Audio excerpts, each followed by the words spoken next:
Hey everyone, and welcome to episode 173 of the Tick Bootcamp podcast. The title of today's interview is The Healing Architect, an interview with Max Janssens. My name is Richard Johannesson. And I'm Matt Sabatello. Matt, this is a really cool episode with a young woman from West Australia. She is an architect by education and trade. She's studying to be a project manager. And unfortunately, she came to the US and she got sick from a tick disease or a series of tick diseases when she went home. But she's using her skills as an architect and a project manager to manage her Lyme disease. And Rich, Max taught us so much throughout this entire podcast interview. As a project manager, Max taught us about specific herbs, essential oils, and IV vitamins to help her overcome Lyme disease. So Matt, I think our folks are really going to enjoy this episode. I think the approach that Max is taking to healing is unique, and I think it's one that can be followed very closely as a model. So without further ado, the Healing Architect. Hey, Max, and welcome to the podcast. Hi, thank you so much for having me. It's really a blessing to be here. Well, it's a blessing to us to have you as well. We are really looking forward to this interview, and we know the folks in our community are really looking forward to this interview. So, Max, tell us about where you currently live. I currently live in Perth, Western Australia. So we want to say hello to everybody in Australia, and we thank you for sharing the wonderful Max with us. So Max, talk to us about your background. What was it like growing up in Australia? I was actually born in Singapore and I moved around a lot. My dad is Belgian and my mother's from the Seychelles Islands. So there was a lot of moving around till I was about 13 or 14. There was lots of moving. So it was quite nomadic, to say the least. So we have enjoyable. So we have the multinational nomadic Max on today. And so talk to us about what your life was like. I mean, was it interesting to learn different languages and have these different cultural experiences? Talk to us about that. Yeah, the majority of my childhood was spent in the Seychelles. So that was climbing palm trees, running on the beach, climbing rocks, chasing lizards. I have a twin brother, so we were very much in the garden most of the time. So during this time when you were living this outdoorsy life, you and your brother, did you ever learn anything about ticks or tick diseases during that time in your life? The only thing I knew of ticks was that our dog had ticks. I remember we would pick them off them, but there was no conception, at least in that part of Africa, of tick illness to that extent. Okay, so you were generally aware of ticks, but you were not aware that they could cause human illness, and they were not something that you were concerned about or you learned to avoid or in any way, shape, or form protect yourself from. Yeah, I remember specifically, I'd pick them off my dog and just squeeze them and just, so it was quite a graphic thing. But yeah, there was no awareness of tick-borne disease, tick-borne illness, nothing like that.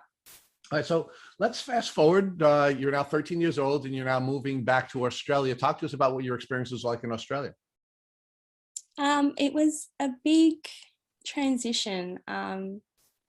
I've always kind of been in between because I'm kind of mixed. I've never really fitted in exactly with where I'm from. In Belgium, for example, I'm considered coloured, but in Seychelles, I'm considered Caucasian. But here I'm considered, again, a little bit in between. I think now I've really embraced the Australian accent, so I blend in a little bit better. But it was lovely overall. I think Australia's really become an in-between place that's become home for me. I ended up staying on here, even though my parents kind of traveled around a bit afterwards. I went to university, studied architecture, and then eventually moved back to Singapore in a weird full circle because my partner had a job opportunity there. So we moved to Singapore. And then just more traveling from there, really. So talk to us about your educational experience. You said you were educated in university and you received a degree in architecture. During any of the educational experiences that you had first before you went to university and then after you went to university, did you ever learn anything about ticks or tick diseases? The only thing I learned, so I didn't learn anything in the actual schooling system. The only thing I learned was from one of my best friends who became really, really sick after a trip to the US. And within 6 months, I think her sister had watched a documentary on Netflix and came across this thing that was called Lyme disease. And she thought maybe her sister had it. So she went for testing, and that was the first time I ever heard of Lyme disease, because one of my best friends had got that diagnosis. So it was on my radar. And actually, I remember vividly, any holiday afterwards from then on, I was doing tick checks, and I was saying to my partner, check behind my ears, check all my cracks, because I just want to make sure there's no ticks on me, that I don't, end up in that sort of situation, that life-changing situation that happened to my friend. So give us a context. How long ago was that you became aware of Lyme disease because of this friend's diagnosis, and you began to change your grooming habits to check for ticks? That would have been 3 to 4 years ago. Probably 3 years ago now, exactly. All right, so now let's talk about your Lyme experience and when you first began to show the symptoms of what you now know to be Lyme disease. Yeah, so I was living in Singapore at the time. I had just recently moved there, so it was in the first 6 months of that move. We went on holiday to the US. We started, where did we start? We started in Arizona, went through California, all the way to Oregon, and came back. It's one of the best holidays I've ever had of my life. I got back to Singapore, I returned back to work, and really quickly I started developing cold and flus every other week. And at the time I was working with children, and I thought, as beautiful as children are, they're incredibly dirty. So I'm just assuming back then, it's because there's germs and I'm not used to, this environment. It must just be because I'm picking up all these germs and I'm not, as protected as I should be normally. Within 5 months of that, I started to struggle. I was feeling frustrated as well, because I was going to the doctors, I think every other week at that point, and they were just putting me on cold and flu medications, putting me on supplements. And I remember one time the doctor said to me, "Oh, you must not be taking your medication because you're not getting any better." So I was really starting to feel frustrated. And by that point, I had high blood pressure. It was consistently over 160, which I had never had before in my life. I was unbalanced, nauseous, fatigued, dizzy, and my ears were constantly ringing. It's like as if I had cups over my ears and I couldn't barely hear what anyone was saying to me. And I had a constant low-grade fever. I was waking up every 2 hours every night, drenched in sweat.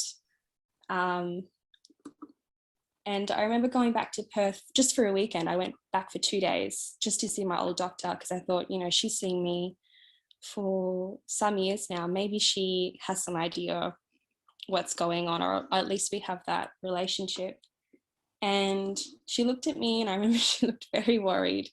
I had full-blown acne all over my face, and she said to me, "I'm not sure what's going on with you, but I want you to go back, when you go back, see another doctor." She says, "I'm going to put you on doxycycline for your skin for 1 month." And I said, okay. So I started the doxy. I flew back to Singapore. I was back at work. I was expecting to feel better, because that's usually what happens when you go on antibiotics. You start to feel better quickly. I felt 10 times worse. The nausea was worse. Everything was worse. I had intense brain fog. I had no idea I was herxing. And I think it got to the point where I had done the 1 month of doxycycline. I stopped that. I remember sitting in this satay strip in Singapore, and I remember feeling an ounce of relief from the nausea, and that lasted for about 2 days. And then again, it just hit straight after that. And then that's when I really started to feel like there was something a little bit more going on. A month after that, that was 6 months then after my trip to the US, it significantly worsened. I could hardly walk. It went from still being quite active and managing my fatigue to bone crushing fatigue where people would be staring at me on the street because I'd have to sit down. I would even sit down on the ground. I think, when you're fatigued in that state, you just do crazy things that even you looking back, you wonder why you did it, but you just have to. I was struggling to read and speak fluently, which is really difficult with my job at the time because I was teaching. It's funny, I actually used to fake an American accent to try and get past the stuttering that I was having during story time when I was reading the books. How'd that work for you? So, it worked quite well within its respect. But yeah, the brain fog increased. Where I worked, it was one stop away from where I lived on the train line, and it would take me hours to get off just the one stop because I would keep missing it. And I messaged my friend who has Lyme disease, and I said to her, I can't get off my stop. Like I don't know how to get off. I was starting to almost just be overwhelmed with it. And I said, it's a stop I take twice a day. I don't know how I'm not getting off. I literally went around in circles. So Max, let's focus on that for a minute, because I find that to be really fascinating. How long was the distance between where you got on the train and where you got off the train? Meaning, how long should it have taken had you not had the challenges that Lyme disease created for you to get? It should have taken me 5 minutes. And it was taking you an hour to get off the train. It took me, I think at one day it took me 2 hours to get off. So give us some more detail about what was happening. So you'd be on the train, the train would arrive to the stop, and why couldn't you process, or was it a processing issue getting off the train? Talk to us about that. The only thing I can remember is just I wasn't present. It was just like total daze, zombie style, not being able to tune into my surroundings, not being able to respond in the usual way I would respond to information. I remember I was even perplexed by it afterwards. I think my parents called me afterwards and I said, oh, I'm really struggling. I was trying to get somewhere and I just couldn't go there. So I decided to go back home, but I couldn't even get back home. Like, it was this weird situation. And I think that's when I started to really start to trust myself that it was beyond what the doctors were saying was stress or possible pregnancy, because I knew those were not what my body was telling me. So let's walk back a little bit together and focus on your trip to the US and what you were prepared for when you came to the US, because it sounds to me like you were aware that ticks and Lyme disease were a problem in the US because you had a friend who had a prior experience. And that experience was so meaningful to you that you began to do tick checks in Australia even before you came to the US. Yeah. So, sort of looking at that experience as sort of a foreshadowing experience, what did you do? What were you concerned about when you came to the US on the trip? And what did you do to protect yourself from becoming, the victim of Lyme disease the way your friend had been when she took a trip to the US? So how I originally started was just by covering up and doing checks. I was doing that in Australia, in Bali, when we were going on holiday, everywhere we went. When we went to the US, I stepped it up a bit of a notch and I started using DEET spray. And if I look back at photos, I'm completely covered. Not even my ankles are showing. I guess it was the advantage of it being colder, but I was consciously making those efforts to protect my skin, protect my areas of my body from potential tick bites. So you were aware of Lyme disease. You were aware that that was a risk when you came to the US. You were spraying yourself with DEET. You were wearing long clothing. Were you also checking both yourself, and was your partner checking you as you had described earlier? Yes, all of the above. So now, during your time in the US, did you find a tick biting you, or did you find your partner find a tick biting you? I didn't see any tick on my body whatsoever. I actually sometimes go back to it and I try to wonder, did I see a tick? But I really didn't. I really didn't see a tick. Now, were you also doing partner checks every day? Meaning, was your partner checking you and you checking your partner, or was that something that you were doing less often? We were doing it. I was mostly the one initiating it because I thought it was a fun exercise as well. But yeah, those were going on through the day. And of course, it is a fun exercise for partners to do, and you are actually emotionally rewarded with oxytocin when you do check one another. So it is actually a Mhm. good thing from an emotional and a partnership standpoint as well as physical. But I'm really fascinated by the fact that you come to the US, you're prepared for this problem, you're checking yourself, you're having your partner check you, yet you still get bitten by a tick. The tick was feeding on you for some period of time to the point where you ultimately do suffer from Lyme disease from that trip.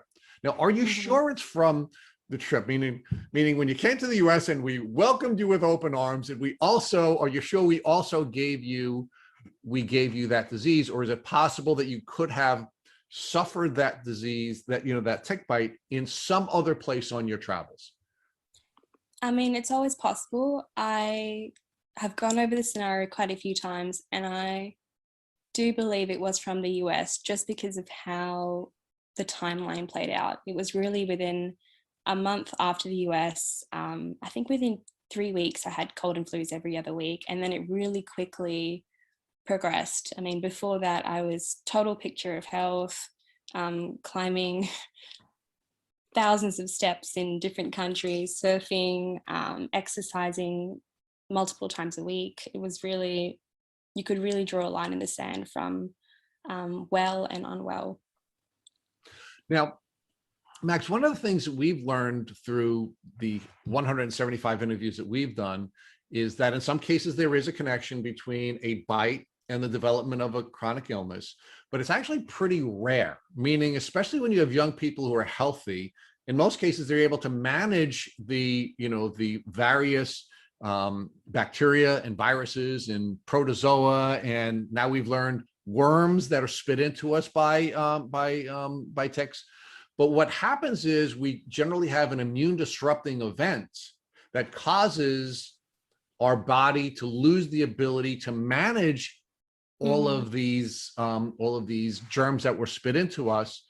And that's when we get sick. So do you think it's possible that all of the travels that you were doing to the US and all of the other things that were going on in your life perhaps were immune disrupting, and that your body's ability to manage something that happened long before you came to the US, not that I'm defensive about you're Mhm. getting sick here, perhaps it was something other than a tick bite in the US, but it was just the travels and the stresses and everything else that were going on in your life that perhaps caused you to suffer an immune disrupting event and allowed a previous tick bite to cause you to suffer your illness? I mean, looking back, it was probably one of the best times in my life because I think it was the first time I'd really embraced adulthood and left home and moved country. And it was the first time I was moving country for myself too, and not for my dad's job or a project that the family had to move for. So it was really an exciting time in my life and a joyful one too. One of my um, most fond memories looking back is when I was in is it Death Valley National Park, and I was on the salt plains at Badwater Basin, and I have this fond memory of just standing there, and it was total peace and total quiet, and it was really a good time in my life. So I'm open to the idea that it could have been a previous tick bite. I think with this stuff you learn that nothing is ever really what it seems also. So it could So be. So Max, you shared with us that you had these developing symptoms. Talk to us about how these developing symptoms are now affecting your life. You gave us one example where you sort of had this depersonalization event where you were sort of outside of your body and you couldn't even get off the train. What other effects were these developing symptoms having on your life, meaning on your studies, on your work, on your Mhm. relationships, both social and romantic relationships? How is this all affecting you?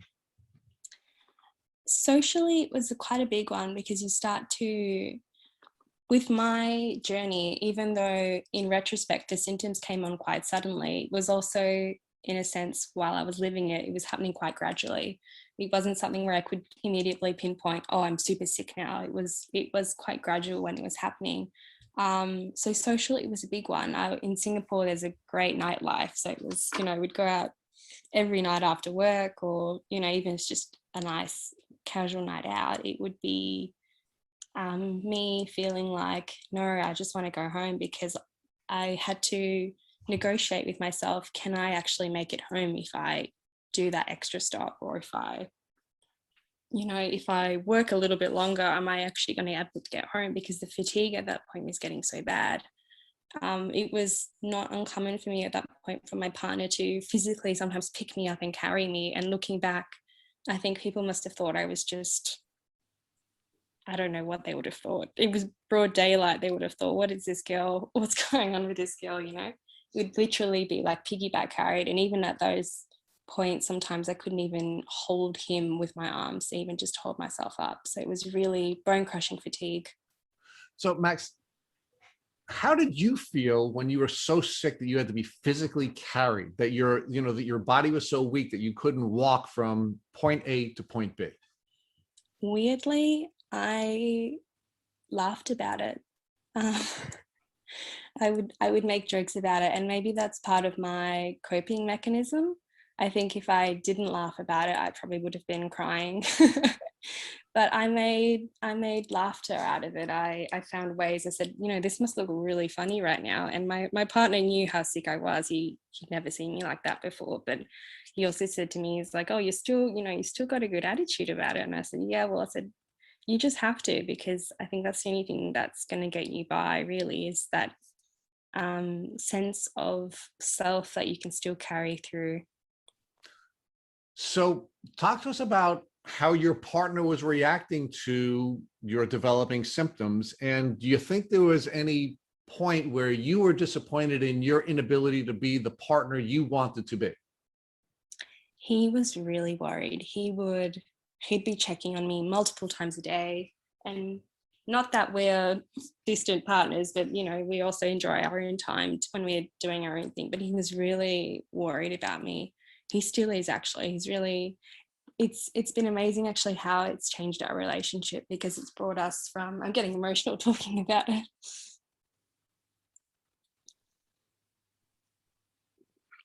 It's a beautiful thing. Yeah. It's a beautiful thing when someone can see you beyond from, you know, you being sick or you having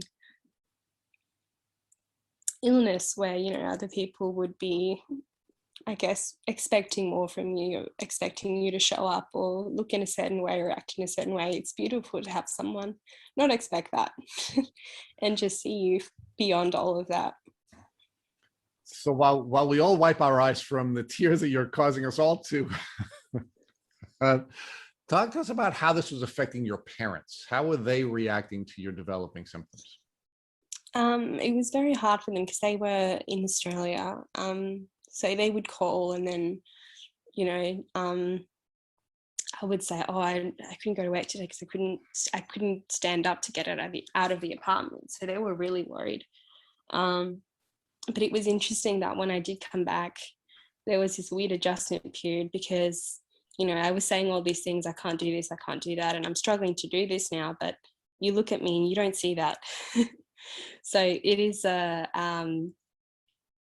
was a wake-up call in that sense of how invisible these symptoms can be, and how even though debilitating they are, they're very silent in that respect of how they speak volumes to other people. Because, you know, we're used to looking at people for what they present to us.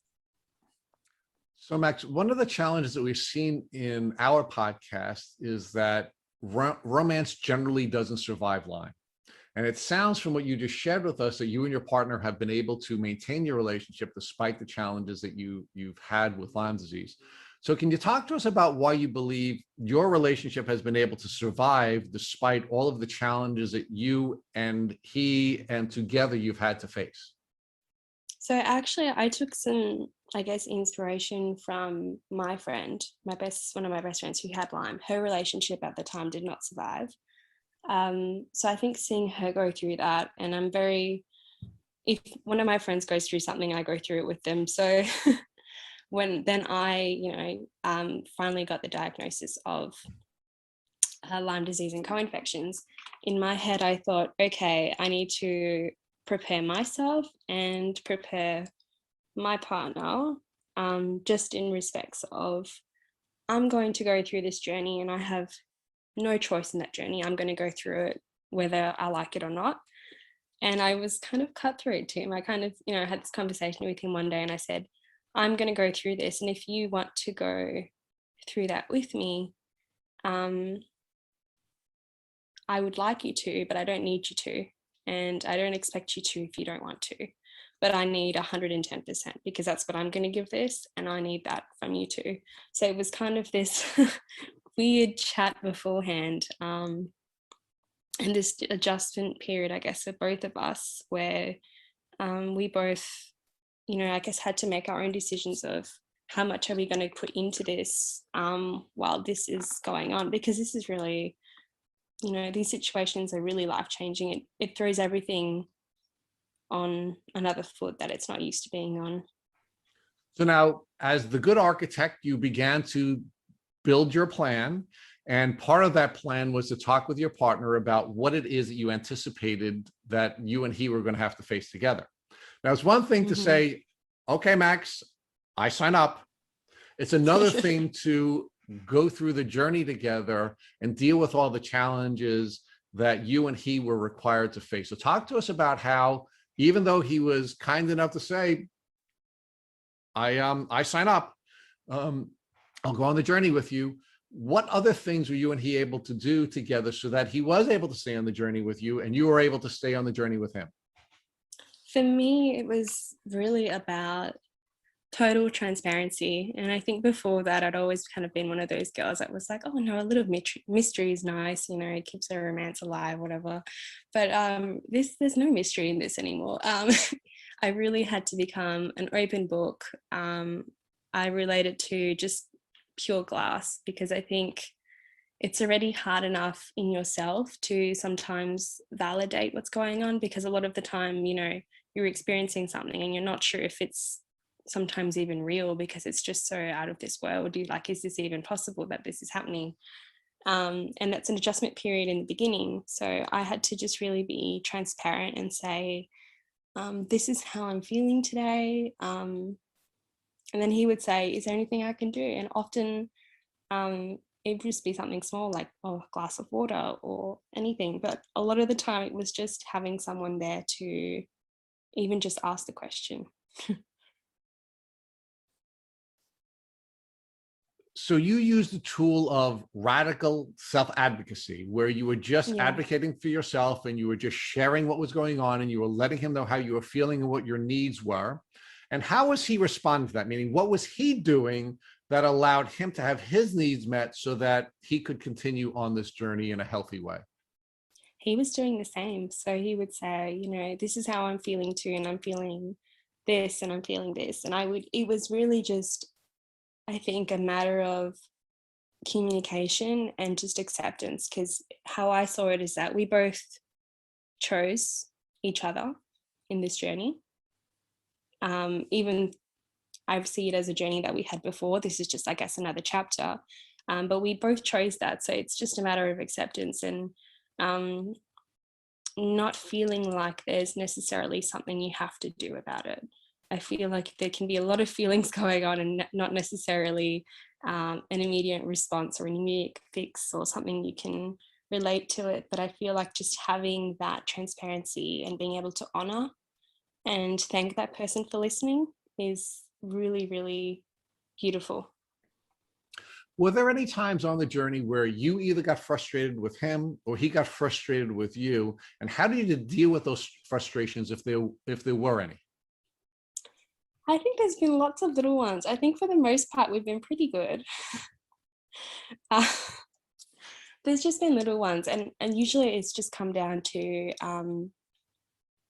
not communicating fully, or forgetting that the person doesn't know what's actually going on in the reality of the other. So I guess it's just, I think with trust in general, trust of any relationship or harmony in any relationship. It always goes back to disharmony and then disharmony again and then harmony. Not that it's an up and down cycle, but that's, I guess, the cycle that builds it stronger than it was before. So I want to talk to you a little bit more about your mindset in this relationship. So it sounds to me that you made your peace with the reality that although you were in a healthy relationship with a good partner, he was never going to be able to truly appreciate what you were feeling because he has not been in your shoes. And you were at peace with that, and you understood that that was something that you had to make your peace with. Yeah, yeah. And I said to him as well, I said, I'm not going to know what it's like in your shoes of having someone that I love, you know, be so sick, and I'm not going to know how that's going to feel because I'm going to want to fix that and I can't. So it's I guess a thing of, you know, constantly in a sense switching shoes and then switching back forward again. So again, keeping your architect's hat on, are there any other pieces to this that you constructed that allowed this relationship to succeed that we can pass on to other folks who are going through this portion of their journey? The first thing that comes to mind is I guess trying not to bring on a sense of judgment, because I feel, and I use judgment loosely because I can't really think of a better word for it, but we tend to, you know, dictate whether some actions are right or wrong, or if something should be done or shouldn't be done. And a lot of it just comes down to personal choice, because what I might feel that I need or want from someone might not be what another person might need or want. So it really comes down to, I think for me, recognizing that relationships in themselves are going to naturally trigger us in ways as life progresses. But it's really what we do with that trigger. And you can grow from it if, I guess, that's where those roads lie to, or it can cause a real breakdown. And I think either way, there's growth in that as well. There's lessons that you learn of, that's what I need for myself, that's what I want for myself. So now, Max, part of being able to communicate your needs is understanding your needs. Do you have any recommendations about what you were able to do so that you were in tune with what your needs were, so that you could properly communicate them to your partner and to your parents and other people in your life? Because it's hard to advocate for yourself if you don't understand what your needs are. I think I have quite a close relationship with my body, I would say. I feel emotions in my body. So I think I've always kind of had that relationship. But when I was starting to really get sick, my body kind of no longer became this safe place where I would sink into and harbor in on. But one thing I've been doing actually within the last 6 months, and I know this sounds really drastic, but sometimes I put on a timer every hour or two, and it's just to ask myself, what does my body need from me? And it's not to say, oh, okay, I have to give my body what it needs right now, but often sometimes it's, oh, my body wants water, so I'll take a sip. But it's just an exercise, I guess, for me to, I know that sounds really kooky, but no, I don't think it's kooky at all. I think it's brilliant. It's a thing for me just to check in, because I think often the times we don't understand what we need because we're not asking ourselves what we need. And a lot of people that have gone through this Lyme disease journey, you know, we go to doctors expecting that they know what we need, when we ourselves are actually not tuning into our body. And the more I talk to people with, you know, chronic illness, chronic Lyme, and Lyme in general, most of us have the most in tune, amazing skills into their body, and it comes from that place of having to advocate for yourself and having to tune into what your body is needing, what feels good, what doesn't feel good, what's heading you in that path of healing and what isn't. So I think this is brilliant, despite your description of it being kooky. I think it's brilliant. So one of the things you've done in constructing your healing plan is that you've literally scheduled time with yourself to determine how you feel, so that you understand in part what you need to do for yourself, and in part what you need to articulate to other people so they understand what your needs are. Yeah. And then it goes back to that idea of not having judgment as well, because then I would say, okay, my body needs this, but there was no pressure for me to give that to my body. It was just more of an exercise of just reconnecting. Because I feel like when you have sickness and, you know, debilitating symptoms, pain in general, there's this disconnect between all your you know, your mind and your body and your social side and your everything just gets really disconnected because you really just go into this sort of survival mode, and things don't feel the same. So it was, I guess for me, it was a way to kind of try and repair those those existing roads that are there, but they're a bit rocky at the moment. So it was kind of let's go over it again, you know. Max, that is brilliant. I have to tell you, that's brilliant. And as much as I'd love to spend more time with this, you know, I want to move forward on your journey, and I want to give Matt an opportunity to talk with you because he will get really mad with me if I don't ultimately give him a chance to. That's right, Rich. Explore some of this. So Max, let's talk about your journey from Singapore back to Australia, because your symptoms are developing. The doctors in Singapore are not really helping you to treat your symptoms. So talk to us about how your symptoms developed to the point where you were no longer able to stay in Singapore and you had to come home to Australia. Yeah. It got to the point where I was struggling to even just get up in, and our apartment was a shoebox. Like we could have cleaned that thing in 2 minutes. It was tiny. And it was the point when I knew I was really struggling. And my bosses at work pulled me aside and they said, Max, you don't look well. You know, we can tell you're struggling. And back then I think I knew that there was something seriously going on. And I had this just intuitive sense, I guess, that I wasn't going to be able to work for a while. And I was trying to work for as long as I could because I knew I might not be able to go back. And I guess part of that was holding on to that period of my life that, you know, was my great adventure of finally branching out by myself, moving away. And I was really holding on to that. But when I physically just couldn't even really get to work anymore, that was the real turning point. And it actually was a real blessing in disguise, the timing, because it was just before COVID-19 really started happening. So it was really a good thing I came back when I did. But I have this vivid memory of looking online on how to book a wheelchair at the airport because I was traveling back by myself before my partner. And I remember just looking online, I was like, how is this happening? Because 6 months ago, I would never have even dreamed of that. So talk to us about the emotional impact of now having to give up your independence, this newly developed independence where you're now venturing out on your own, you're getting your first job, you're living independently with a partner, and now you have to now accept that you're not capable of doing that, and you now have to go home and live with your parents. Talk to us about how that caused you to feel emotionally.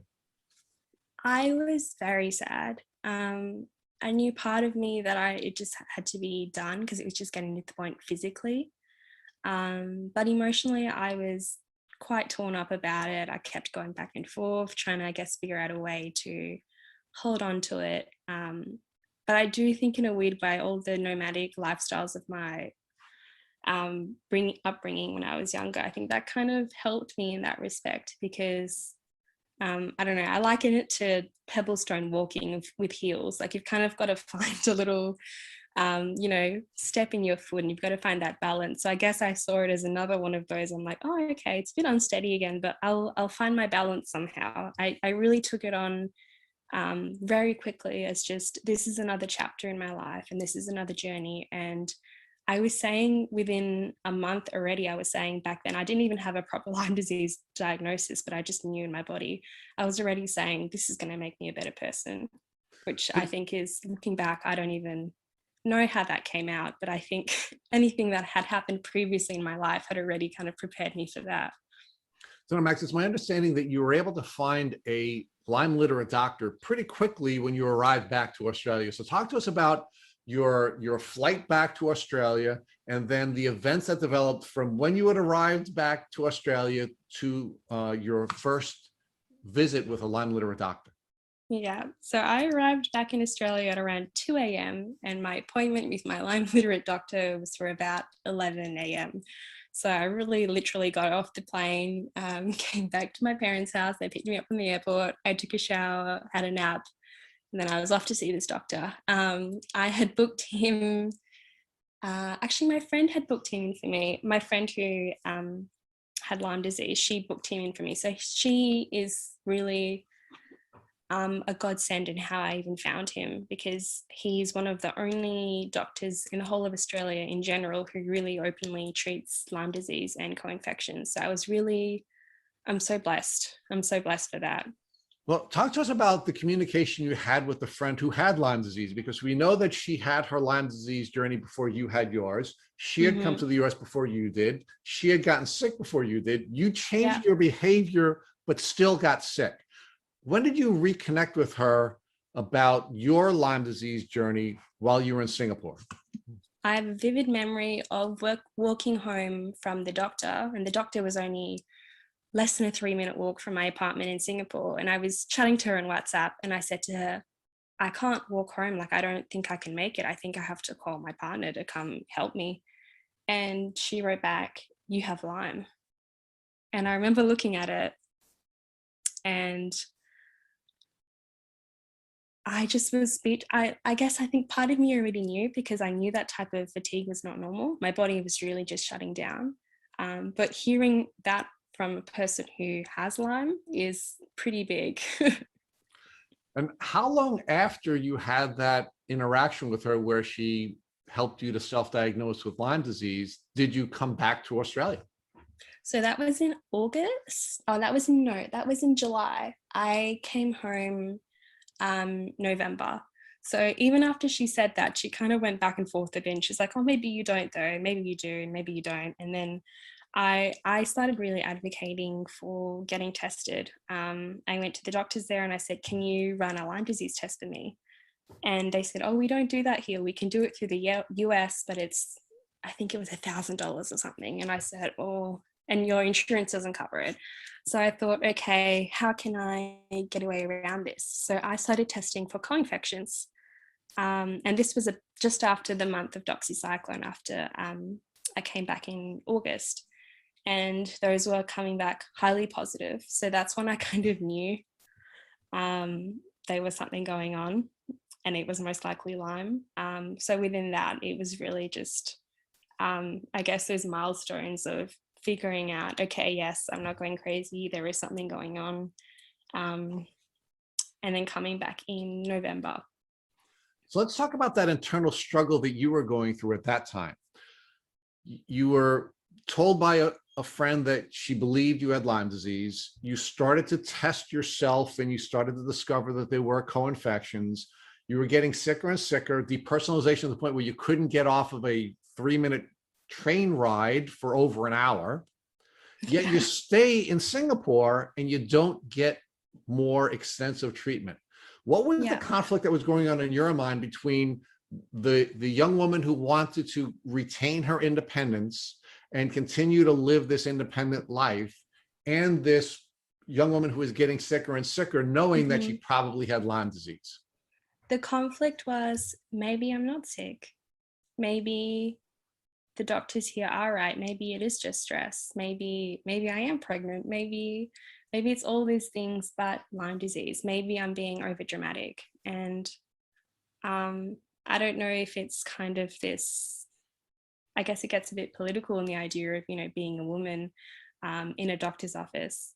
But we got to the point where my partner said to me, I don't think, he said to me, he was actually the one who was probably advocating more for me between us one-on-one than I was, in a sense, advocating for myself, because I think I was just fighting internally with maybe it is not that, maybe it is that, maybe I'm being over dramatic. And when it got to the point where these tests were coming back positive, I even struggled for a while after that, because I thought maybe it's not that, maybe it is, it was this back and forth.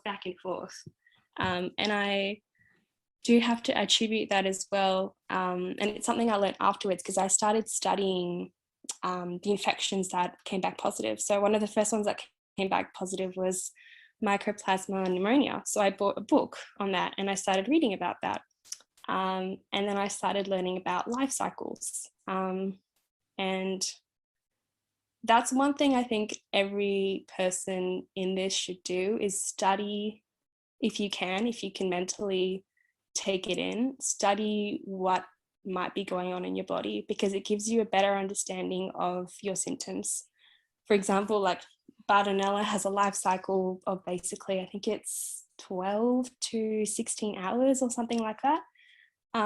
Whereas Lyme has a life cycle of 2 to 4 weeks. So that's why your symptoms might come up 1 week and then not be there the next week and then come up again 3 weeks later.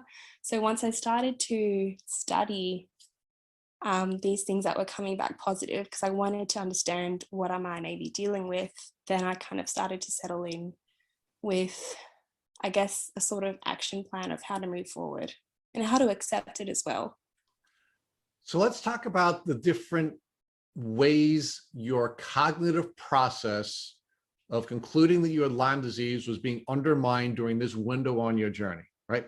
Your mind was telling you you're being dramatic, you're probably not sick, there's nothing wrong with you. So you had this internal conflict between your cognitive thought processes and your unconscious mind. You had doctors telling you things like, there's nothing wrong with you, you're not testing for anything wrong, we can't test you, you look fine. And then of course you had other people in the world telling you that you looked fine and there was nothing wrong with you. Yet despite all of that, you were still being carried from place to place. You were unable to get off the train. You were suffering from difficult, bouts of fatigue. So talk to us about how someone like you, who's brilliant and an architect and self-aware, was unable to get past all of these different forces that were undermining your cognitive conclusions. I think because it's not crystal clear. There's no obvious, looking back now, knowing what I know, it is very obvious what I was going through. But when I was in it, I couldn't see it as crystal clear. I couldn't see it as a line in the sand, because I think as it happened, it was, you get one symptom at this point and then it goes away. Then and it migrates, 2 weeks right? later, another one comes in. And one of the actual things that really started for me to really settle in was I started having these weird nerve sensations, and that developed into what is chronic nerve pain. And even now, if I go to some doctors, I'm sure they would say, oh, there's actually nothing wrong with you. But I can't deny that I have chronic nerve pain and I've never had that before in my life. So it was when those things started to settle in and weren't so fleeting in that response, that I guess it started to be less muddled. You're now so sick, you have to go home to Australia. You arrive home on the plane. You have your doctor's appointment set up for you in advance with the Lyme literate doctor. Now talk to us about what that experience was like and what the doctor said to you during your first visit. So before I went to see him, he had me answer this massive questionnaire, and I actually answered the questionnaire twice in 2 colors. So I did it one for a good day and one for a bad day. And he said to me, he had like this audio kind of microphone that he was speaking notes into. And I remember he was saying things that I didn't really know at the time. He was saying like Babesia, and I was thinking, oh, what's that? So I was making mental notes to go and to study it afterwards. But he quickly had me do testing in Germany with almond labs and some testing that could be done in Australia. So after all that testing came back, and they were many, many positives, that was kind of how we could start formulating a proper treatment plan.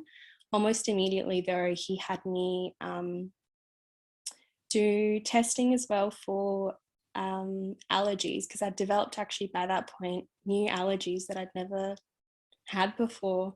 I had one case where I had 2 anaphylactic allergic reactions, and I've never had allergies in my life before. So at that point, I think that's when there's something not right going on. So Max, when you say allergies, did they worsen to the point where you were diagnosed with mast cell activation syndrome? Yes. So I walk around with an EpiPen now. Where is it? It's not on me now, but it is around here. But yeah, it was mast cell activation syndrome, and then high response markers to things like coffee. And I never even drank coffee before I got sick, but I was suddenly allergic to coffee. So all these types of, I had this huge list, like lettuce. Who's allergic to lettuce? I don't know anyone. So did your Lyme litter doctor tell you that as you start to heal and treat the underlying conditions, that these allergies will get better? Yes, in theory they should.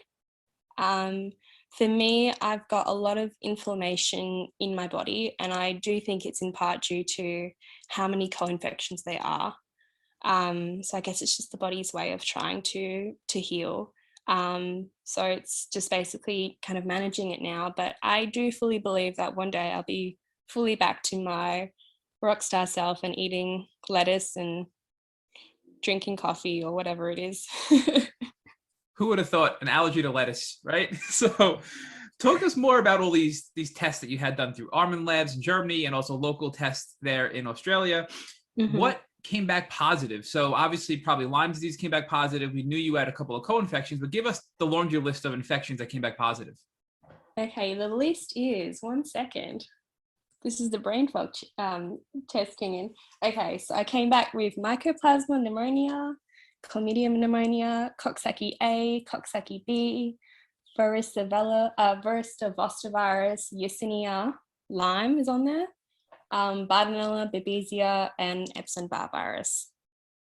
So we really, in the States, messed you up bad with that tick bite you got that you didn't find, unfortunately. So as Americans, we have to apologize for that. So, I mean, it could have also been from somewhere else. So we don't know. but thank God you have the only Lyme litter doctor in Perth that you were able to find. And yes, now he needs to be cloned. So talk to us more about what this Lyme litter doctor did. So once you had all these test results, what was the response like? Okay, you need treatment immediately. Was it sort of all right, let's figure out a plan and a slow and steady course of action? What was your treatment plan after that? So the first treatment plan, I guess, was preparing. He did a gut test, which basically just tested all the levels in my gut, and he looked at that and he said, this is bang on with anyone with chronic tick-borne illness. He said, your levels are crazy. So I said, okay, what can we do about it? So I guess the foundation of it was a gut healing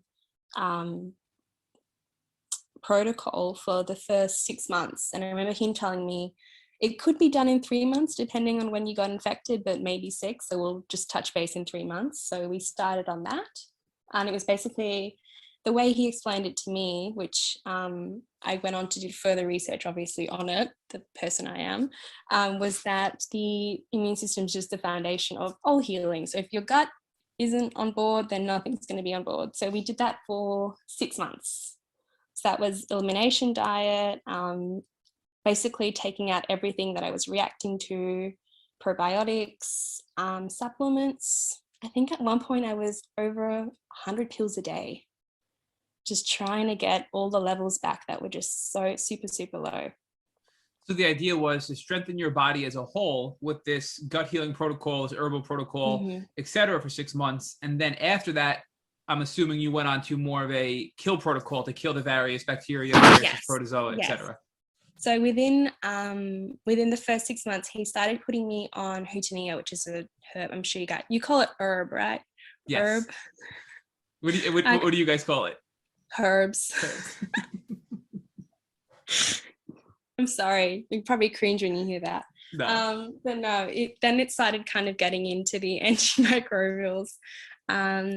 We had to bounce around a few antibiotics at first. I think he didn't want to put me on a heavy antibiotic protocol at first, thinking that maybe I could just bounce back quickly. So, because I had already done a month of Doxy, we tried a Roxy, it was called Roxy. That didn't really do anything. And then we started just introducing other protocols. My body started responding quite quickly to the Bartonella protocol, which he put me on. I'm still currently on that. I've actually seen some progress in that now. Currently, I've got Bartonella and Babesia rash all over my body, which I think is fascinating because that's over a year after, supposedly starting this treatment before I was bitten. So I think it's really fascinating how this all comes about. So Max, I'm sorry to interrupt, but many people reach out to us regularly asking us to describe these types of rashes because they're not sure if they're having rashes associated with these illnesses. So can you describe the rashes you have and how you know which rashes are associated with which tick-borne illness? So I got confused at first. I thought all the rashes I was having was Bartonella simply because I was on a Bartonella protocol. The Bartonella rash for me looks like red stretch marks. And I have gained a little bit of weight, not being as mobile, but it definitely is not stretch marks. They come and go. The Babesia rash for me looks like red dots. And it's quite amazing. I wish I could send you photos right now. I'll send them to you later so you can see. When I take my so I've got essential oils as part of my Bartonella protocol, my skin will break out in red, hot burning rashes on my body. And for me, that's screaming Bartonella. That will go quickly, but then afterwards, sometimes in that place, I'll get these red little, like almost freckle dots on my skin. And I've realized that that's actually Babesia. So it sounds like, Max, that the antibiotics were not as effective because you were on them earlier on, and the essential oils and possibly the herbal protocols were having the most success for you during this time. Yeah, what I feel has been a really good combination, at least for me, has been the antibiotics with the essential oils. Once I started introducing the essential oils, I feel like it really started getting to the core of these infections way better than any antibiotic could ever get to, really. So talk to us about how you use essential oils, because we've had various people talk to us about using them in a diffuser, both and then topically and also then ingesting them. You do? Okay. Yeah, I ingest them. The first one I started with was cinnamon oil. Cinnamon oil, I'll say this to anyone, be careful, because oh my gosh, this thing makes me hurt bad if I have to consistently take it, or else it's a nightmare to start it again. But that's when I really knew that I was hitting something on the head, when I really started getting those reactions. So the way I take cinnamon oil is, of course, organic cinnamon oil. I've sourced it within Australia.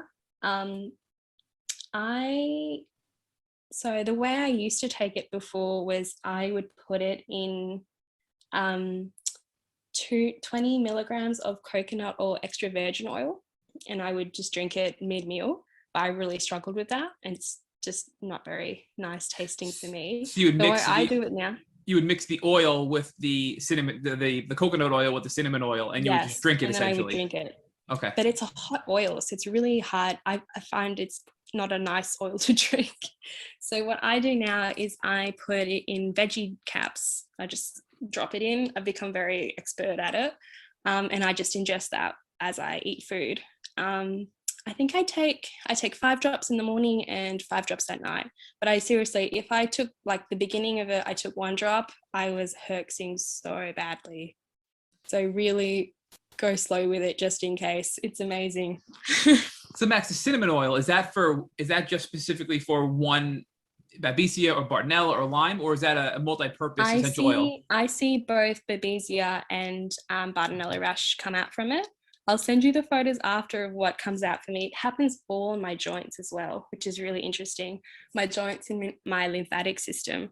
So I always imagine that's why they're hiding and they're just being blasted. But yeah, I'll show you. It's really cool. If you're comfortable, we'd like to share those photos and link them to this podcast in the show notes. So people listening can look in the show notes and open up that link to view these photos to see exactly what you're talking about. Especially if they think they may be having similar rashes associated to Babesia and Bartonella as well. Yep. So now you also mentioned the herbal protocol. So the antibiotics and the essential oils together, that combination really is to help you start to herx and start to feel better after the herxing. But you did also mention the herbs. Were there any herbs that you found to be particularly useful or helpful in your healing journey? I think actually the biggest point for me I'd make for that is what hasn't been useful. And I think it must be so different for everyone. I was taking, for example, one of them I was taking was ashwagandha, and my pain levels were through the roof when I was taking that. So I did more research on that, and then I realized, oh, it's a nightshade, so it's high in histamines. And of course, because I have all this mast cell activation and all this inflammation going on, it was making that worse. So Wow, I'm sorry, I'm just going to yeah. repeat that. So ashwagandha is a nightshade, which we know generates high inflammation, like the nightshade vegetables that we hear about so often in the Lyme community. Yes. So if somebody's very sensitive to inflammation and nightshade vegetables, they should be cautious of ashwagandha, and it may actually make their pain worse, because I personally take ashwagandha and it helps me significantly just with sleep and in general. So I think that's an important with me, point. it'd bring my pain to a 10. Like I would not be able to sleep at night. That, and also I've had to kind of play around with Japanese knotweed, and I looked into that, and it's also a nightshade. So I think it's I do this weird test with herbs. I'm saying herbs now. Herbs. No, say herbs. Say the way you want. Say your natural way. Don't change your language for us. I actually test it, and I see how my body reacts to it. I know this also sounds a bit kooky, but sometimes I'm just finding that my body's craving a certain type of herb. Sometimes I wake up and I'm like, my body's craving heart leaf, it's craving heart houttania, and then I'll take it, and it's almost like my body has, it's horrible tasting, but it's like my body has a sense of relief as soon as it's taken it. So I feel like a lot of it, if you can, is just tap into what your body's feeling good on and what it's not feeling good on. So two follow-up questions on that one. The first part you said is that you actually test the herbs on you to see if they're going to have a positive effect. So how do you do that? Are you just putting some herbs on your tongue, on your skin? Like how do you test these herbs? I drink it. Yeah, I'll just take a swig. So I have to admit, I told Rich this yesterday, and I'm going to shamefully admit this again on the podcast live here, that I actually took an Herbal Protocol, and it was in a capsule, which would have been far better to take, but I twisted it open and put half the capsule on my tongue. And of course, I had a horrible, horrible aftertaste and bitter taste on my tongue for probably several hours. So I think that's probably cautionary. For certain herbs, it may have that sort of aftertaste. But really bad, yeah. But I have to admit that the effects of the herbs actually were very positive. So now, of course, I'm not going to put them on my tongue. I'm just going to take them in the capsules as they come in the right way I should be doing them. So I think your testing method, though, is very good for somebody who is or is concerned about either allergies or sensitivities or personalized reactions to various herbs, to sort of spot test it by just taking a little bit of the herb and swigging it with water to see if they have a reaction. And if not, then maybe increase the volume or the dosage of that herb to see if they have a positive effect. Is that sort of what you're suggesting? Yes. And another tip, if you are struggling with taste, is some people mix it with pomegranate juice. I'm a bit of a weird person. I just drink it, but some people that I've heard of really like the pomegranate juice as well. So. And you don't have a nasty aftertaste for hours after doing that? I'm maybe just a bit nasty myself. I'm from an island, so we're used to eating like fish heads and stuff like that. So maybe it's just me, but I feel like it's doing something more if it tastes bad, you know? Yeah, I hear that. So the other follow-up question to this is, how do you know, and this is probably a hard question to answer, but you basically said, like, I'll wake up in the morning and know I need this herb. How would you train your body to learn which herbs you need based on your symptoms and just your general feelings of waking up in the morning? Mm-hmm. For me, it's been, I guess it's a sense of mindfulness. I use that in big quotation marks, because I know that can be really hard. For me, the mindfulness as a whole has been hard since I got sick, because the idea of mindfulness is really that your body is a safe place that you can embrace. And if you're not feeling well, or if there's, I guess, some dis-ease in your body, that's not going to be a nice place that you want to tap into. But I guess just little ways. For me, it's tension in the shoulders. I know that sounds, I guess it's probably different for everyone, but it's tension in the shoulders. In the chest, I'll feel just some sort of relief, and it's just like really subtle cues. I think as people, we are very physical creatures. You know, we've learned how to verbally communicate, but most of what our I guess elementary communication styles are all physical. So it's tuning into those really small changes in your body. So even the jaw, just Yes, tightness in the this jaw, is you know, really that might powerful. loosen up. And I'm sorry, Max, but it sounds like you're thinking that you're sort of an alien and alone with this, but I can tell you, I know exactly what you mean when you say your shoulders are tense, your chest is tense, your jaw's clenched. So you're recognizing Even the various, fist, yes, your fist, right? So you're Yeah. recognizing these various things that are going on physically with you, and then you're knowing which herbs will help them based on past experiences, right? And this is very good information to help people that are listening. So if you could just give us a couple of examples. So, for what physical symptoms, so I'll give you a specific for your jaw clenching, for example, which herbs do you take to help the jaw clenching? For the moment, at least, I do find it changes. For the moment, my body's been craving houtonnia. Like I'll wake up in the night and I'm like, I need some houtonnia. So I'm just gravitating towards that because I feel like in a weird way, our body's giving us all these signals. And if we're denying it sometimes and saying, oh, maybe it doesn't need that. I mean, our bodies are working so hard to heal and to, get us through the day sometimes, or even just minute by minute. And I feel like if we aren't even rewarding those little bits of requests or desire, how disheartening would that be for our body? It's almost like we want to give it what it's asking for. So we can. It is really super common for people with chronic Lyme to hold tension because we are sick, we are stressed, and it's very difficult to try to let that tension go. So if we are having tension in our shoulders, in our necks, in our jaws, in our wrists, etc., the herb you just described, can you spell it for our listeners so they can potentially research it and look into that as an option for themselves? Okay, I might be butchering the spelling. HOUTTYNIA. I think it's also called heartleaf. It is an antimicrobial. Okay.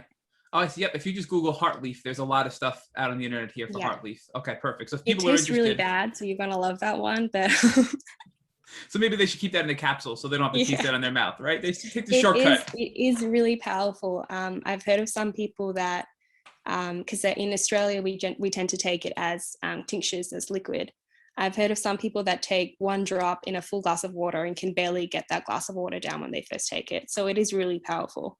But it does help you significantly with your symptoms. So although it's very nasty tasting, the benefit for your symptoms far outweighs the nastiness of the taste. And there's a lot of correlation that I've seen so far, and I'm testing this out now with heartleaf and cedar acuta. There's correlations for it for Babesia, for Bartonella. So I'm going to see if it's a good combo. So this is an antimicrobial, and just for everybody listening, it's HRUTTYNIA, and then heartleaf, HEARTLEAF. Now, what was the other herb you mentioned? I'm sorry, can you say that one again? Acuta. SIDA, and then it's like a space, ACUTA. And these two herbs complement each other very well, you're saying, for Babesia and... especially from what I've seen for Babesia and Bartonella. And it looks like, as you mentioned, this comes in a tincture form as well, in addition to a powder form. And if you look at where cedar acuta grows, it grows in the middle of nowhere where there's like no water. If that herb had to embody what people go through with Lyme disease, it's got it covered. It's amazing where it grows. So it's very symbolic as well, it looks like. So very symbolic. So in addition to the herbs, in addition to the antibiotics, and in addition to the essential oils, I'm sorry, are there any other essential oils aside from cinnamon oil that you find have helped you significantly in your journey that you can recommend to others? Yes. So the other ones I would highly recommend that I've seen progress with for me is, you're going to cringe again at the pronunciation, oregano. I think let's call it oregano. Oregano. We call it oregano. It's okay. Oregano, clove, and thyme. So I take it in a capsule, actually, from a brand called Metagenics, and it's called Bactrex. That thing is amazing. It's honestly changed my life. I see myself taking that for life, honestly. We've heard of Metagenics. So talk to us. It's oregano, clove, and what was the other one? It's oregano, clove, and thyme. And there's another one in there. It's a funny, another one I can't pronounce. I won't try, but I feel like this is one of the products that I'll be on for the rest of my life. Just to, even when I'm better, I'll just keep on it just to keep myself there. So talk to us about why. So you mentioned the other two herbs are beneficial from an antimicrobial standpoint. So they're killing the Babesia and the Bartonella, and they're also having a positive impact on symptom relief. What is the oregano, clove, and thyme doing for you that's making you say you want to be on it for life? Similar effects to just the antimicrobial nature, but it's got an amazing effect on the gut as well. I've been on a heavy antibiotic protocol, and I've gone and tested my gut and all my levels. And this is from another doctor, and he said to me, to be honest, if I was looking at your test results, I can't tell that you're on all this medication that you say you're on. And he's like, the only thing I can pinpoint it on is all these kind of not run-of-the-mill products like the cinnamon oil, the Bactrex, and I feel it in my system as well. If I don't take it, I know I can sense a difference in my body. So before I go on to the next question, I just want to make sure I didn't miss any. Are there any other herbs or essential oils that have been game changers for you that you can recommend to our listeners? Those would be the main ones so far. Well, you've definitely given us a whole bunch, so thank you for that. That was just a ton of great information. And I also noticed that you talked about IV infusions and infrared saunas. So were those just sort of minor treatment or therapies, or were those really important in your healing journey as well? The IVs have really helped my fatigue. I had to be careful because I've got a mild G6pd deficiency, so I have to be careful with vitamin C. But for fatigue wise, I notice a big difference every time I get high dose magnesium, high dose zinc, and then I get all the B12 shots, all the B vitamins. I really notice a difference in my fatigue. It's a lot better and more manageable after I get those infusions. So these are all vitamin infusions, right? Yeah, I do Herx a little bit, but I believe that's from the vitamin C. Okay. And I just want for everybody listening, they did, and I'm sure just like myself, the G6pd deficiency, which we've never talked about on this podcast ever before in 175 episodes, we're going to get to in a second. But so in addition to the IV infusions, the infrared sauna probably helps you, I'm assuming, with detox and just sort of cleansing the toxins out of your body and feeling a little bit better afterwards. Is that an accurate assessment? Yeah, that's correct. My dad's actually amazing. I've got an infrared sauna outside of my room. So my dad, because he saw me going to, in Australia, I don't know what the prices are in America, but they're quite expensive. My dad sourced one from China and it came, I think, for under $1,500. And that bad boy just sits out there and it's the best present I've ever had. Now, have you ever had any adverse effects from it? Because some people that have heat intolerances, et cetera, tell us that they just are very slow in the sauna. Otherwise, they have really bad herxes and really bad reactions to it. What was your experience with the sauna the first time you went in? I was straight in there at 60 degrees Celsius and I was loving it. I think because a lot of my symptoms are pain-based, I think it is a good distraction for me and it generally is soothing. I do notice that I'm having more issues, since I'm having more issues with nausea, that I do struggle to stay in the infrared sauna. So I just do what I can tolerate when I can, because I feel like even just a little bit is helping in some way for detoxing. So it all comes back to really listening to your body. When you start to feel like this is not having a good impact, you get out and on a daily basis, you're constantly listening to your body and you're having those sort of self-assessment meetings with yourself every day to see what your body needs, which is really powerful. It's not crazy at all. I think it's something everybody should do, including myself. So the final thing I want to ask before we get on to that deficiency is you also mentioned CBD oil. So what role did that play in your healing journey? That came in when I started having seizures. I started having seizures as part of a Herx reaction to antibiotics. And also when I started the essential oils, I started herxing with that and seizures came into play then. So the CBD was kind of just to try and calm down my neuro symptoms. They have to some degree, I wouldn't say fully, and they've helped to some degree for my nerve pain as well. With the nerve pain, I do notice it's very based on my inflammation levels. So when the inflammation levels are higher, the nerve pain's a lot higher. I learned that the hard way because I ran out of my some medications a few weeks ago and I was like, oh, okay, this is good to know. But the CBD oils helped with that. It hasn't taken it away completely, but I do feel like it is a good player in the team that I have. So Max, you just hit on something very powerful. I think that you said when you are herxing, which means you're really having an excess die-off and your body's having this sort of cytokine storm of inflammation, that actually triggers your seizure. So I think that's an important lesson for our listeners, that if they are treating too aggressively and they're having too much die-off and too much herxing, that can lead to a overwhelming system-wide inflammation, which leads to, I think, as you described, the nerve pain, which can lead to seizures. Is that what you experienced in your personal journey? Yeah, so I stopped having seizures for a while, and then I think last month I had 2 days where I had probably over 12 seizures.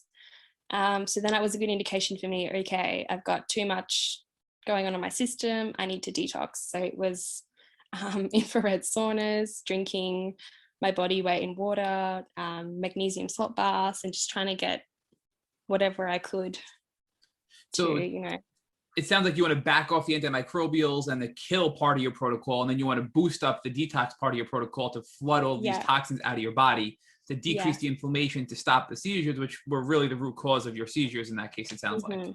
Yeah, and it's a fine balance too, because for me, if I back off too much on the antimicrobials, when I introduce them again, I herx even more, because I think there's still quite a high pathogen load for some of those infections. So it's a balance of, I guess, like a manual car driving, a little bit of clutch, a bit of acceleration. So talk to us about seizures in general, because I had seizures in my Lyme journey as well. And thank God I haven't had them in many, many years. But I had seizures of all different types when I was really sick. And from other podcast guests, we've seen that some people have had severe grand mal seizures. Others have had minor seizures, but they were smaller seizures, but they had them much more frequently throughout the day. So I think seizures can present in many different ways, and it's hard to identify, what can be a seizure, what cannot be a seizure. I mean, paralysis and shaking of the legs is a minor seizure, right? But people sometimes just think that they're having, maybe other issues. So talk to us about the different types of seizures you have and how you know that maybe there are warning signs that they're coming on.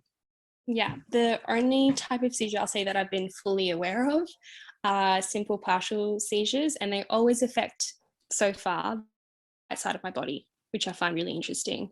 So it'll be my right hand, my right foot, my right leg, my right arm. I generally will have a sense of, I guess it's what they call an aura. Something's going on, like something's not right. I feel weird. I kind of have a sense that I'm in a dream sometimes. And then usually this big surge of emotions at some point as well.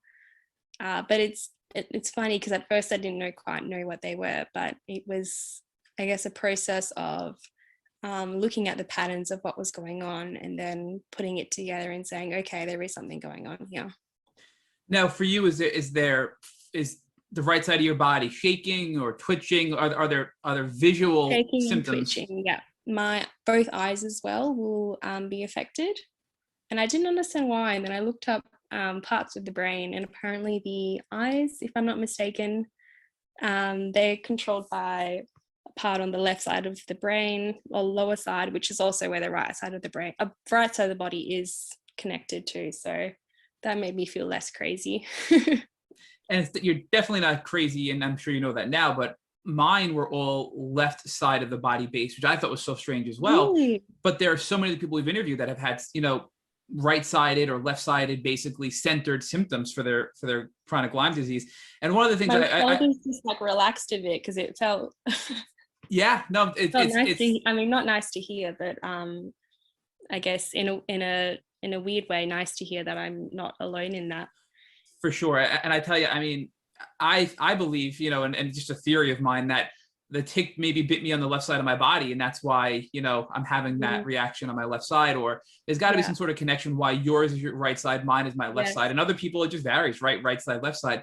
But most of the people that recall their tick bite and have one side of, body pain, seizures, etc., they've all been bitten on the side where their pain is. So that's been a connection that we've noticed here with all of our guests. But another observation that we're making here is that when you had that depersonalization on the train, where you sort of had that, like, you couldn't remember anything, you had those cognitive problems, you sort of felt disconnected. Do you think that was actually maybe a mini seizure at that point, that maybe some people that are experiencing depersonalization are really, in fact, experiencing minor seizures and not even knowing it? Yes. I'll even go further than that, and I say even if someone's having a lot of migraines, I start to wonder sometimes, because I've had daily migraines at one point for some months, and I thought, is this maybe a type of mini seizure in itself? I think there's a lot of things to uncover with the neurological side of these things. And in addition to the CBD oil, which definitely helps but doesn't totally eliminate your seizures during these herxes, is there any other medicines or tools or herbals that your doctor has given you to put in your seizure toolbox to help when they come on? Those have been the main tools, I guess. I do take antihistamines every day. So I take A1 and A2 type antihistamines every morning. If I even just miss one of them, I notice a big difference. So let's talk more about what I've been wanting to talk about for this entire interview.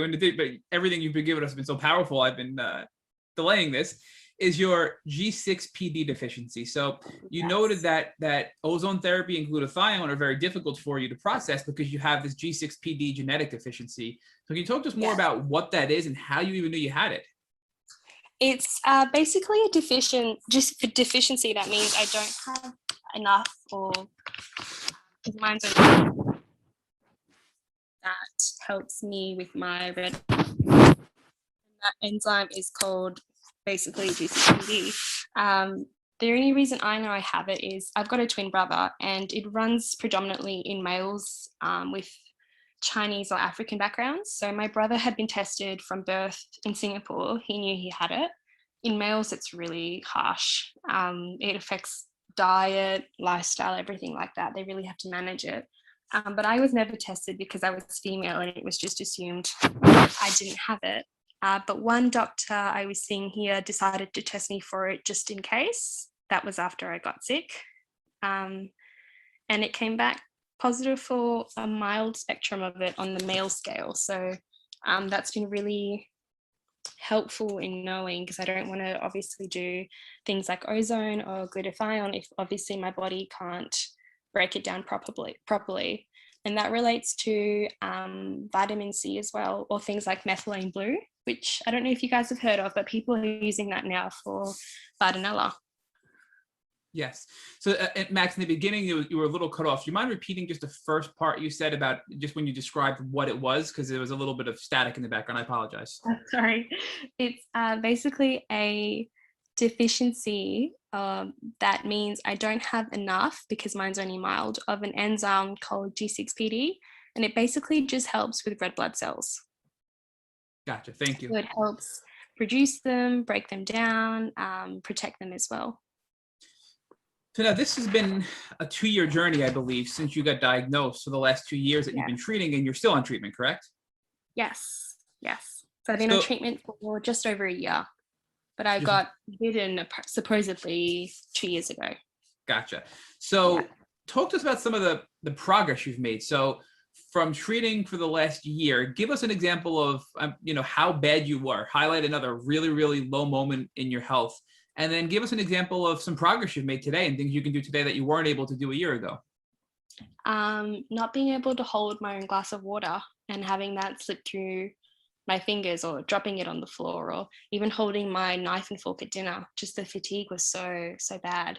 And I can do that now pretty consistently. That's a plus. So is there anything else you can do today? Are you able to maybe get outside a little bit, go for gentle walks, things like that you couldn't have done maybe a year ago? Yes, those are coming back. They're coming back slowly, but definitely are coming back. Lately, I'm just struggling with really high nausea, and I think that's just dire from the Bartonella babesia. But the fatigue has probably been the area where I've seen most progress in. And the speech, I'm not stuttering as much anymore, or, word recall. So that's pretty good. So you don't have to fake an American accent anymore to pretend like that's the cause of your speech problems.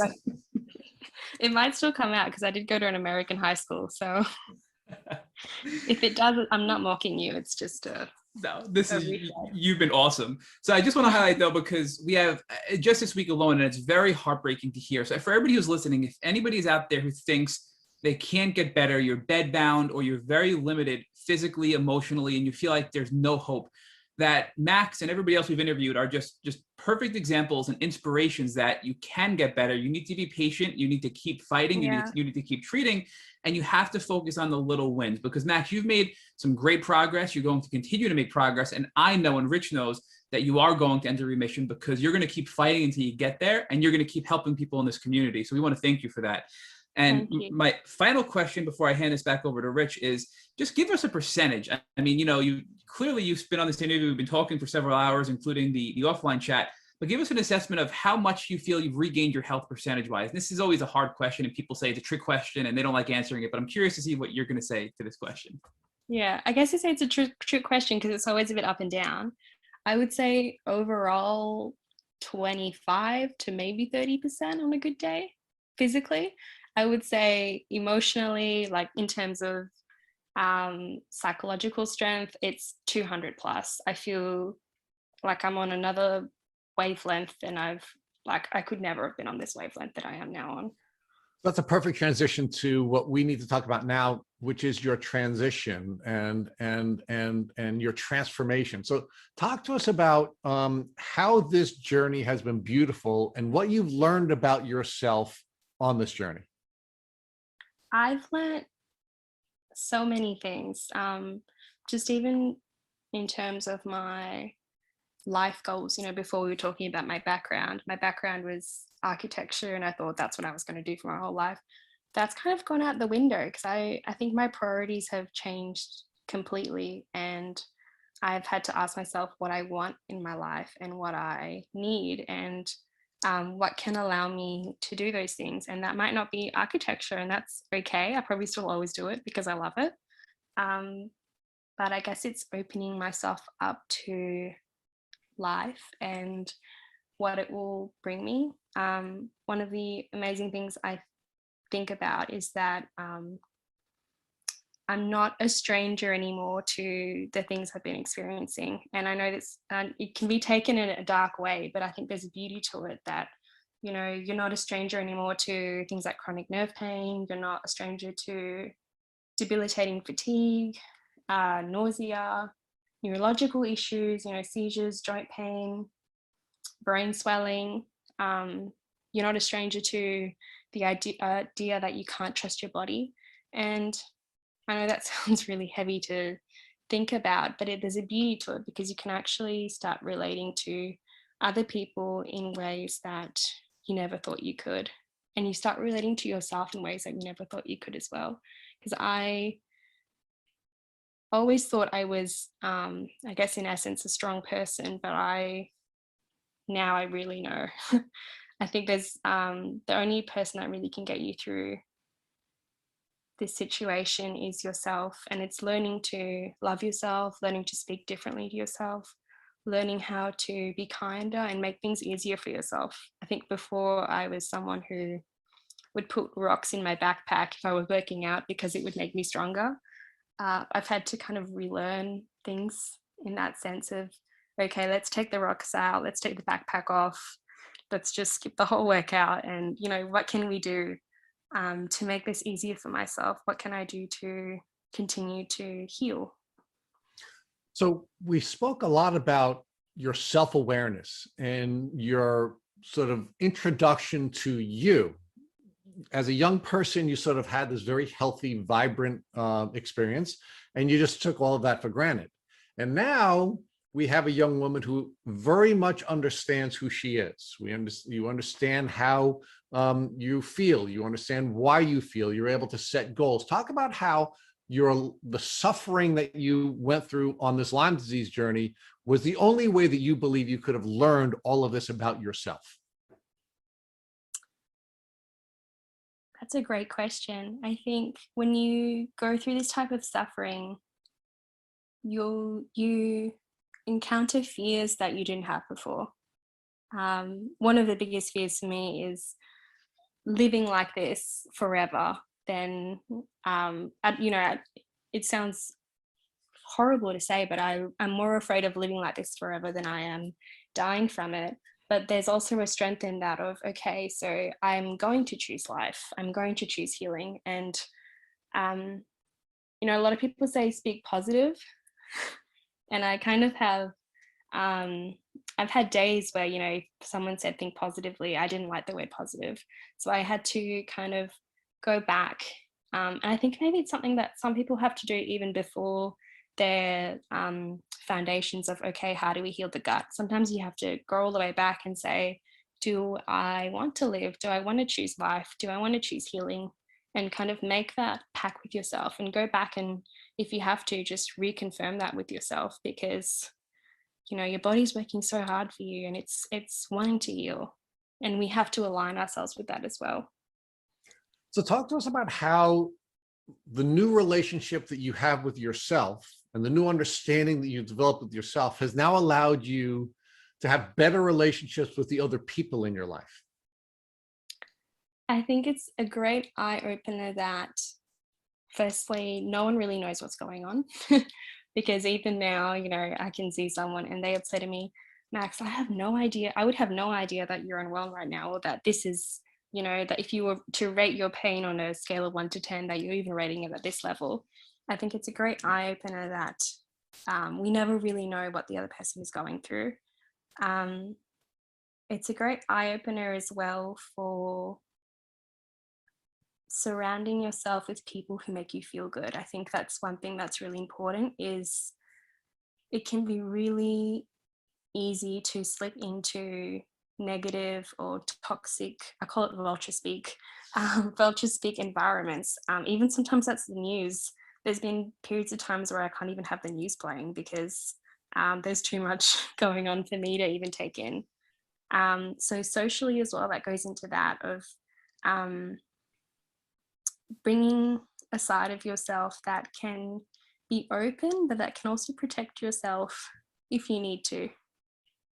So I kind of have this rule where if there's been one kind of negative thing, I replace it with 3 positive things. That can be in the Lyme community as well, because it can be really overwhelming for someone who's been newly diagnosed and they're looking at all this information and thinking, will I ever get better? How do I start into this? How do I start treatment? And it can be really scary and really toxic in that respect as well. So Max, it sounds to me like you, of course, like everyone else, had this instinct to protect yourself physically, but you had to learn how to protect your mind, and you had to learn how to protect your emotions, and you had to learn how to protect yourself socially, and that it was important for you to learn how to protect yourself in all of those ways in order to be healthy in whatever environment you found yourself in. Yeah, because when you enter this situation, there's things now that if someone said to me, I would never have, there's things that we take for granted. Like if someone says, I hope you feel better, or I hope you feel better soon. Those are little things that we've said our whole lives, but suddenly you say that to someone who's chronically ill, and they might not take that in a way that is comforting. They might take that as something that makes them feel isolated because they feel misunderstood. So it's all those little kind of nuances of being sensitive to yourself as well, of what do I need right now? And if that's not being provided for, that's okay, because you can actually give it to yourself on some level. Talk to us about how you now feel paid to call to how you feel called to pay forward the experience that you had with your friend who had Lyme disease, because now you're at a stage in your journey where you're feeling well enough to reach out to other folks, and you're beginning to share your journey in various places, including a podcast like this one. So talk about your outreach and why you feel called to now reach out to other folks, and also talk to us about how that is a part of your healing journey.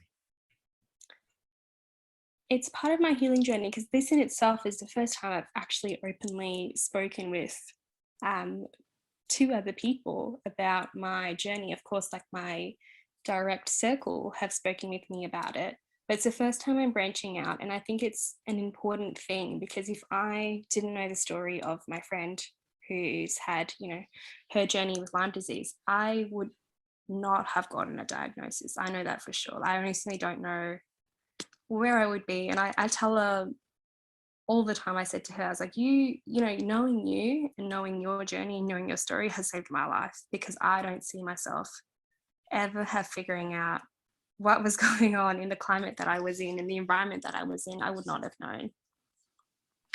So now let me ask you the last question we ask everyone on our podcast, and that is, if God forbid after this podcast, your partner came walking into your room and he had a tick biting him on his arm, what do you recommend that he would do so that he wouldn't have to go through the suffering you've gone through on your Lyme disease journey?